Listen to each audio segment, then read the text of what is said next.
I think it has been covered when they have done well, but that's a byproduct of them doing well. So they've hit the headlines because they've been successful, therefore it's shown.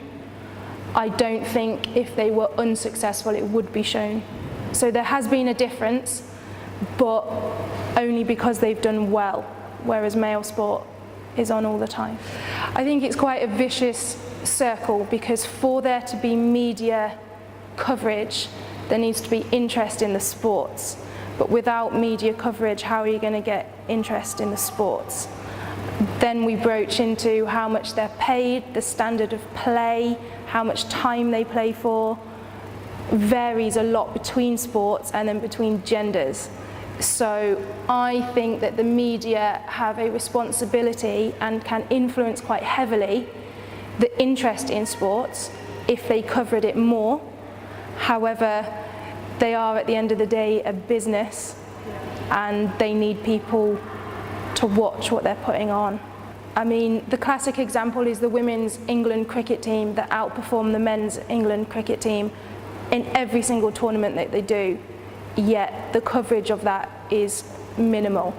There's better coverage for athletics, I'd say, is quite equal, as is tennis, as is golf, but team sports needs to be more. Yeah, definitely. Like, especially over the past couple of years, like when it's become professional, like obviously they're getting media people in to do it and stuff. So definitely, especially in football, like, and like cricket and stuff like that as well, there's been a lot more, you see a lot more about it, and like the women's hockey team and stuff at the Olympics and that, it definitely is a lot more media coverage. Issues to do with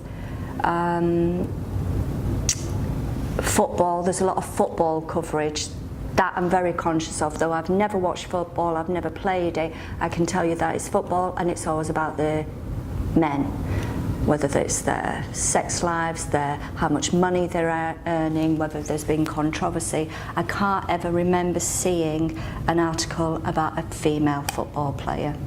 Basketball, again, male. Cricket, male.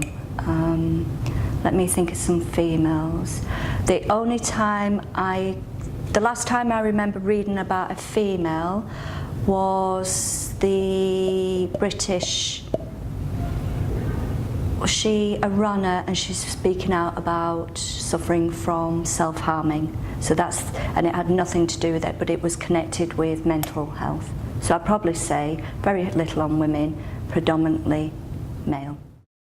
I think if it tends to be with women, it's in the context of discrepancies in pay and prize money, because I'm thinking of tennis, though there's been changes there. If it's about sports themselves, the sports persons themselves, as I've just said, often the portrayal of the men is very different to women. With women, I always associate it with what society would perceive as negative connotations in terms of the inequality, or if it is about women, it's linked to an emotive issue or topic rather than them as sports people themselves. Whereas men, it's often about them and their teams or sport they are involved in.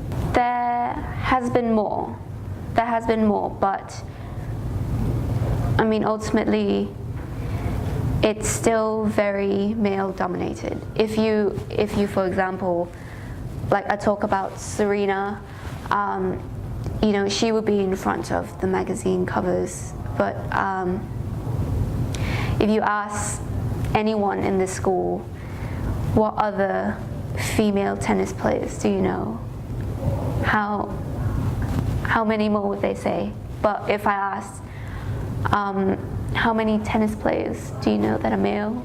You could probably list out at least 3.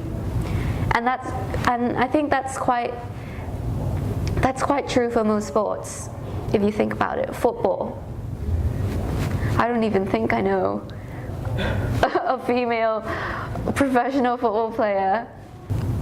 It may not have as much of an impact as it should, because it's very limited. Like you say, how much coverage?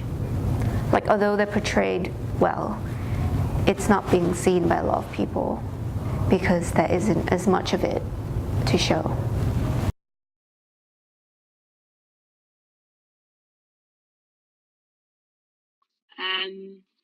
Yeah, I'd probably say Farah Williams, who plays for Reading in England, because she coached me when I was younger at Everton, and like she'd been through quite a lot of like hard stuff like when she was younger, and she still managed to like stick with football, and now she's one of the best players for England. So knowing like what sort of say like Farah or others have been through, and then they can still play, and also because it wasn't professional for them at first, so the fact that they had to have jobs at the same time and they still managed to play football, it shows that like it is doable now for like women. So definitely, yeah, I think it really helped.